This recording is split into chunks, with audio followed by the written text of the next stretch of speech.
शाम स्टूडेंट्स। मैं ज्योति शर्मा राजस्थान जी के क्लास में आप डेली करंट अफेयर्स क्लास में आप सभी का स्वागत करती हूँ। तो चलो स्टार्ट करते हैं डेली करंट अफेयर्स के क्वेश्चन।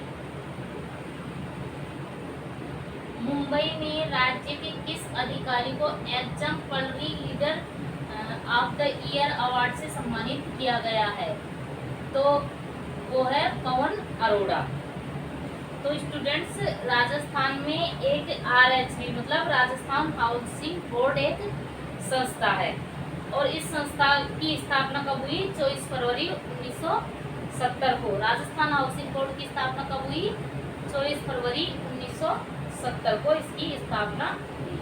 और इसका उद्देश्य है इसका उद्देश्य है कि हमारा प्रयास सबको आवाज, ये इसकी थीम लाइन भी है और ये उद्देश्य है कि भाई सबको आवास, एक मतलब कम कीमतों में सबके लिए आवास की व्यवस्था हो जाए।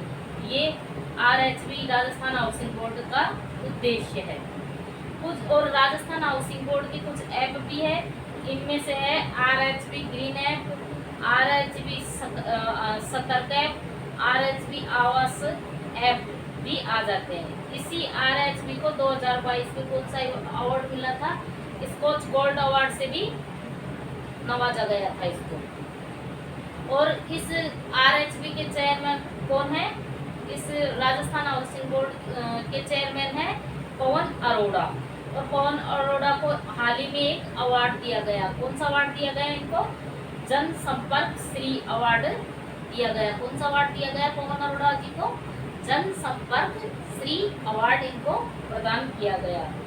और मुंबई में एक कार्यक्रम हुआ। यह कार्यक्रम वर्ल्ड HRD कांग्रेस ने आयोजित किया था। किसने किया था? वर्ल्ड HRD कांग्रेस ने आयोजित किया था। और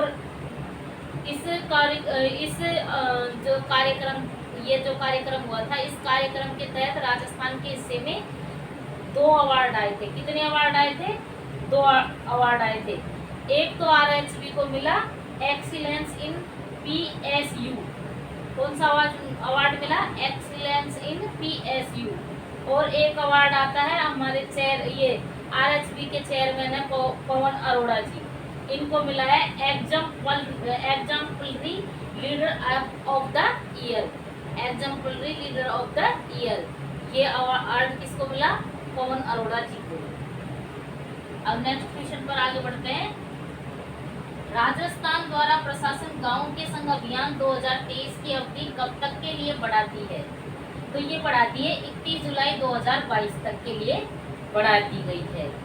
तो स्टूडेंट्स, राजस्थान में प्रशासन को बेहतर बनाने हेतु 2 कार्यक्रमों का संचालन किया गया। कितने कार्यक्रमों का संचालन किया गया? 2 कार्यक्रमों का संचालन। इनमें एक कार्यक्रम है प्रशासन गांव के संग अभियान और दूसरा है प्रशासन शहरों के संग अभियान। अब ये प्रशासन गांव के संग और प्रशासन शहरों के संग अभियान, इन दोनों की ही शुरुआत कब हुई? इन दोनों की शुरुआत 2 अक्टूबर 2021 को इनकी शुरुआत हुई। कब हुई इनकी शुरुआत? 2 अक्टूबर 2021 को, गांधी जयंती के दिन से इनकी शुरुआत हुई। और इनका उद्देश्य क्या था कि जब प्रशासन गाँव में आ जाएगा, भाई गांव के संग जब अभियान चलेगा तो प्रशासन, जब सारा प्रशासन गांव में आ जाएगा तो जो राजस्थान के विभिन्न विभाग है वो सारे गांव से जुड़ जाएंगे। तो लोगों की जो भी समस्याएं हैं उनका समाधान, जो भी काम है उनको निपटाया जा सकेगा और जो भी उनकी समस्या है उनका निपटारा वहाँ पर किया जा सकेगा और काम भी जल्दी होने के चांस बन जाएंगे। क्योंकि गांव से लोग शहरों में जाते हैं, फिर वहाँ जाके कार्य को करवाते हैं, तो आने जाने में ये बहुत सारा समय और फिर विभागों के चक्कर काटने पड़ते हैं। लेकिन इसके अंतर्गत क्या है कि सारा प्रशासन एक ही जगह उपस्थित होता है और जिसको जो काम होता है वो सारे काम जिस भी अधिकारी के पास ऐसे लगा दी जाती है, टेबलें ऐसे लगा दी जाती है और उस पर मतलब अलग अलग विभागों के अधिकारी बैठ जाते हैं और वो सारे कामों को वहीं निपटा देते हैं। इससे उनको भी, गांव वालों को भी फायदा होता है। पहले इस प्रशासन गांव के संग अभियान की अवधि थी 30 जून 2023 तक की। कितनी थी? 30 जून 2023 तक थी, लेकिन अब इसकी अवधि 31 जुलाई 2023 कर दी गई है। कितनी कर दी गई है अब इसकी अवधि? 31 जुलाई 2023। और इसी तरह प्रशासन शहरों के संग अभियान भी चलाया जाता है, और इस अभियान की शुरुआत भी 2 अक्टूबर 2021 को ही हुई थी। और इसकी अवधि अब कितनी, इसकी अवधि भी बढ़ा दी गई है। और स्टूडेंट्स ये ध्यान रखें, इनकी अवधियों में कितना कितना क्या कर दिया है।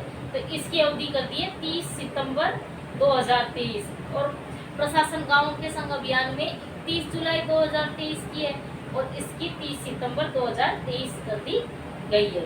और इस अभियान का एक लक्ष्य रखा गया है, निर्धारित किया गया है, और ये कहा था कि मतलब 10 लाख पट्टों का वितरण, एक लक्ष्य रखा गया कि भाई 10 लाख पट्टों का वितरण किया जाएगा। और ये अलग अलग तरीके से करेंगे, अलग अलग तरीके से इन 10 लाख पट्टों का क्या है, वितरण किया जाएगा। ये और इसके लिए क्या है, राजस्थान राजस्व अधिनियम आता है 1956। कब आया था राजस्थान राजस्व अधिनियम? ऐसे क्वेश्चन भी आ सकता है कि राजस्थान राजस्व अधिनियम कब आया, तो ये आया 1956 में। और राजस्थान राजस्व अधिनियम की 1956 की धारा 90A, कौन सी धारा? 90A, इसके तहत पट्टों का क्या किया जाएगा, वितरण किया जाएगा। और इसके अलावा और भी कई धाराएं हैं, जिनके कई एक्ट है जिनके तहत पट्टों का वितरण किया जाता है, जैसे सीलिंग एक्ट 1976, इसके अलावा दूसरा है जागीर एक्ट 1963, और सीलिंग कृषि भूमि एक्ट 1973। कौन सा? सीलिंग कृषि भूमि एक्ट 1973। और इनके तहत क्या होता है कि राजस्थान में विवादित भूमि है, इसके अंतर्गत विवादित भूमियों का क्या किया जाता है, भूमि के अंदर पट्टों का वितरण किया जाता है। और ये जो पट्टों का वितरण कितने रुपए में किया जा रहा है? 501 रुपए में। तो स्टूडेंट्स पैसे भी पूछे जा सकते हैं कि ये पट्टों का वितरण कितने रुपए में किया जा रहा है, तो ध्यान रखें 501 रुपए के में। नेक्स्ट क्वेश्चन है क्वेश्चन 3, नई दिल्ली में आयोजित जीएसटी परिषद की 50वीं बैठक में राजस्थान का प्रतिनिधित्व किसने किया है? तो नई दिल्ली में आयोजित जीएसटी की परिषद की 50वीं बैठक, इसमें राजस्थान का नेतृत्व किया है शांति धारीवाल ने। किसने किया है students? Shanti Dhariwal. GST students आप जानते हो कि सब जीएसटी का मतलब क्या है? गुड्स एंड सर्विस टैक्स, वस्तु एवं सेवा कर, इसका हिंदी है। और इसको लागू करने के लिए भारत में संविधान संशोधन करना पड़ा था। और कौन सा संविधान संशोधन किया था? 101वां संविधान संशोधन करना पड़ा था।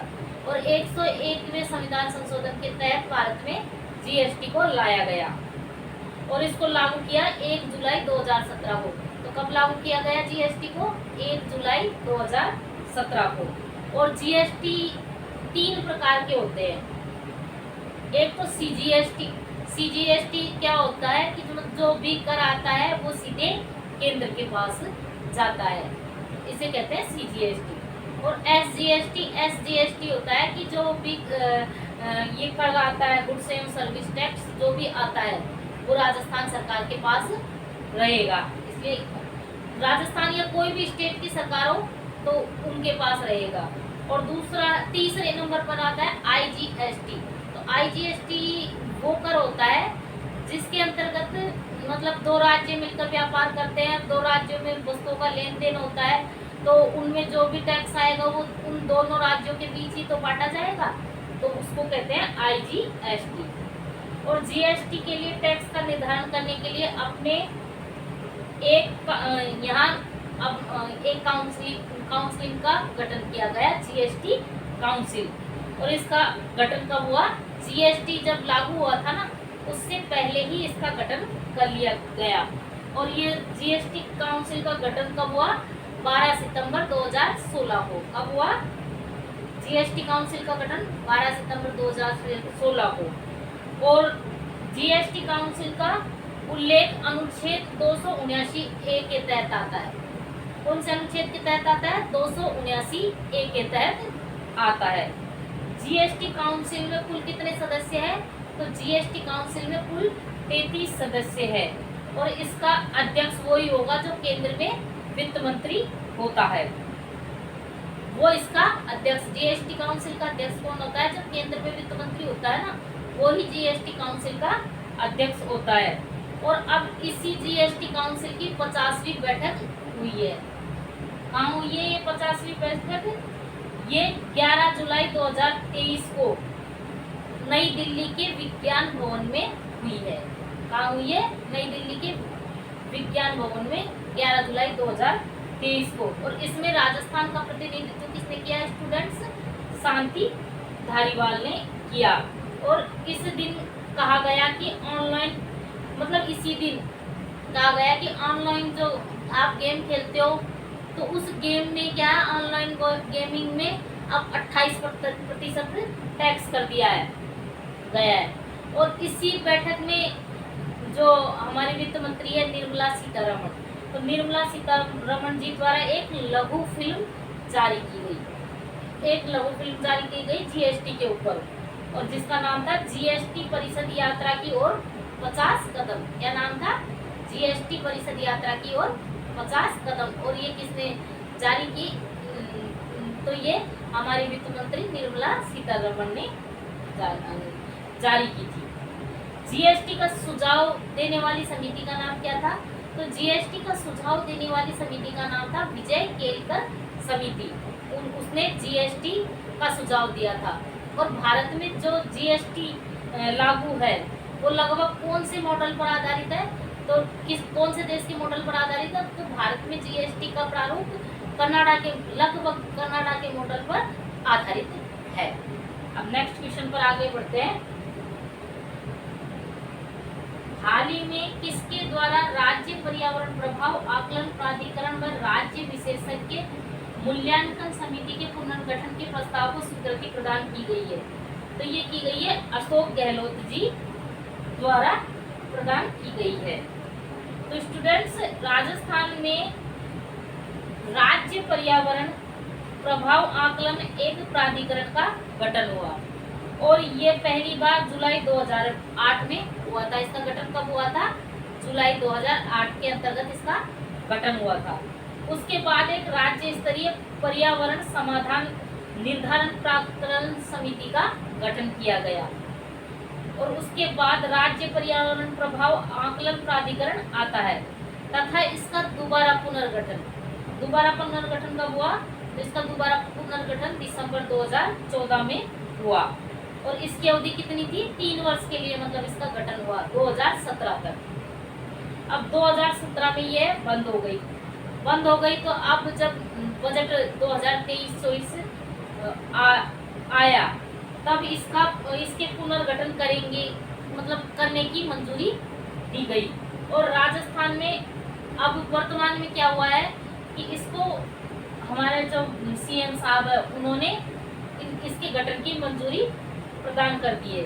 तो अब जब पर्यावरण की बात आई है तो पर्यावरण के बारे में एक दो बात कर लेते हैं कि राजस्थान में प्रथम पर्यावरण नीति कब आई? तो राजस्थान में प्रथम पर्यावरण नीति आई फरवरी 2010 के अंतर्गत आई थी। तो ऐसा क्वेश्चन पूछा भी जा सकता है कि राजस्थान में प्रथम पर्यावरण नीति कब आई थी? तो वो आई फरवरी 2010 के अंदर आई थी। और नवीनतम पर्यावरण नीति कब आई? तो नवीनतम पर्यावरण नीति आई 5 जून 2023 को आई। और इसको किसने घोषित किया? नवीनतम पर्यावरण नीति को किसने घोषित किया? तो इसको घोषित किया था हेमाराम चौधरी के द्वारा इसकी घोषणा की गई थी। अब नेक्स्ट क्वेश्चन पर आगे बढ़ते हैं। क्वेश्चन नंबर 5, डांग विकास बोर्ड के चेयरमैन कौन है जिनका हाल ही में निधन हो गया है? तो डांग विकास बोर्ड के चेयरमैन है सत्यनारायण सिंह। कौन है? सत्यनारायण सिंह, जिनका हाल ही में क्या हो गया है? निधन हो गया है। अब स्टूडेंट्स, डांग क्षेत्र की बात कर लेते हैं थोड़ी बहुत। डांग क्षेत्र, इसमें सामान्यतः पूर्वी एवं दक्षिणी पूर्वी भाग को सम्मिलित किया जाता है। इसे डांग क्षेत्र के लिए डांग क्षेत्र के लिए डांग विकास कार्यक्रम भी चालू किया गया था और इस डांग विकास कार्यक्रम की शुरुआत वर्ष 1994 में हुई थी। कब हुई थी? वर्ष 1994 में हुई थी तथा इसकी पुनः शुरुआत मतलब दोबारा से शुरुआत इसकी हुई दिसंबर 2005-06 से हुई। और इसका उद्देश्य क्या है? डांग क्षेत्र का सामाजिक, आर्थिक व शैक्षिक विकास करना। क्योंकि जो डांग क्षेत्र है, डांग क्षेत्र किसे कहते हैं? हमारे राजस्थान में एक नदी बहती है, चंबल नदी, और चंबल नदी के सारे जो जिले हैं, तो ये 8 जिले आते हैं इसके अंतर्गत। तो इन जिलों के आसपास जैसे वही जैसे नदी एक उसमें सीधी उसमें बहती रहे जब तो कोई दिक्कत नहीं है, लेकिन छोटी छोटी वितरकाओं में इधर उधर बहती है तो उससे क्या है? अवनालिका, अपर्दन या उत्खात भूमि, वेट टोपोलॉजी।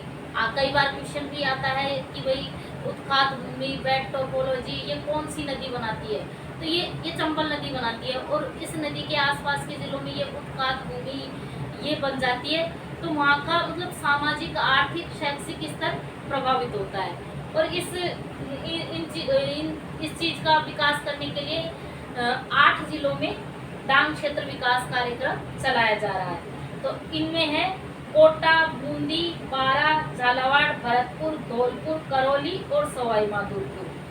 इन 8 जिलों की 26 पंचायत समितियों, और इन 26 पंचायत समितियों में से 394 ग्राम पंचायत है जहाँ पर इसका संचालन किया जा रहा है डांग विकास कार्यक्रम का। और इसमें वित्त पोषण पूर्णतः राज्य सरकार द्वारा ही किया जाता है। और डांग की रानी किसे कहते हैं स्टूडेंट्स? तो डांग की रानी कहते हैं करौली को। और तो डांग की रानी करौली को कहते हैं, तो डांग का राजा किसे कहते हैं? तो डांग का राजा धौलपुर को कहा जाता है। अब नेक्स्ट क्वेश्चन पर आगे बढ़ते हैं। क्वेश्चन नंबर 6, चंद्रयान 3 की लॉन्चिंग से पहले राजस्थान के किस मूर्तिकार ने चंद्रयान 3 का क्ले मॉडल तैयार किया है? तो ये किया है नवरत्न प्रजापति। तो स्टूडेंट्स, हमारे देश में अब तक 3 चंद्रयान भेजे जा चुके हैं। तो पहला चंद्रयान 22 अक्टूबर 2008 में इसे PSLV C11 रॉकेट द्वारा भेजा गया था। और फिर दूसरा चंद्रयान भेजा 25 जुलाई 2019 में GSLV MK थर्ड यान द्वारा भेजा गया था। लेकिन ये दोनों मिशन क्या है? सफल नहीं हो सके। अब तीसरा भेजा गया है 14 जुलाई 2023 को। कौन सा भेजा गया है? तीसरा चंद्रयान भेजा गया है, जो दोपहर 2:35 पर लॉन्च किया गया। कब लॉन्च किया गया? दोपहर 2:35 पर 14 जुलाई को लॉन्च किया गया है। और इसे रॉकेट LMV3 से भेजा गया। कौन से रॉकेट से भेजा गया? Rocket LMV3। तो स्टूडेंट्स, ये मोस्ट है क्योंकि ये अभी चर्चाओं में चल रहा है, तो इसको जरूर ध्यान रखें कि कौन से रॉकेट से भेजा गया है, तो उसका भी नाम ध्यान रखें, LMV3। और अब की बार इसकी सफल होने की पूरी संभावनाएं बताई जा रही है। पहले असफल हो गए थे। ये तो मशीनें हैं, कोई तकनीकी खराबी हो जाती है, कुछ भी हो जाता है, तो सफल हुए तो हुए, नहीं हुए तो नहीं हुए। लेकिन अब की बार पूरी संभावनाएं बताई जा रही है कि भाई अब की बार हम सफल होंगे। और इस सफलता का इंतजार मतलब प्रत्येक भारतीय को है, इस सफलता का इंतजार हम चंद्रयान 3 में सफल हो जाए। तथा इसकी थीम क्या है? इसकी थीम है science of the moon. Science of the moon इसकी थीम है चंद्रयान 3 की। यह किसके द्वारा लॉन्च किया गया है? तो ये इसरो के द्वारा लॉन्च किया गया था। लेकिन इस चंद्रयान 3 की लॉन्चिंग से पहले राजस्थान के एक व्यक्ति है जो जयपुर के रहने वाले हैं, नवरत्न प्रजापति। और इनके द्वारा चंद्रयान 3 का क्ले मॉडल तैयार किया गया है, इसीलिए ये अभी चर्चा में है, नवरत्न प्रजापति। इसी के साथ आज अपने करंट जीके के क्वेश्चन पूरे हुए। कल मैं आपके सामने कुछ नए क्वेश्चनों के साथ हाजिर होंगी। धन्यवाद। क्लास को ज़्यादा से ज़्यादा लाइक करें, शेयर करें और सब्सक्राइब करें। धन्यवाद।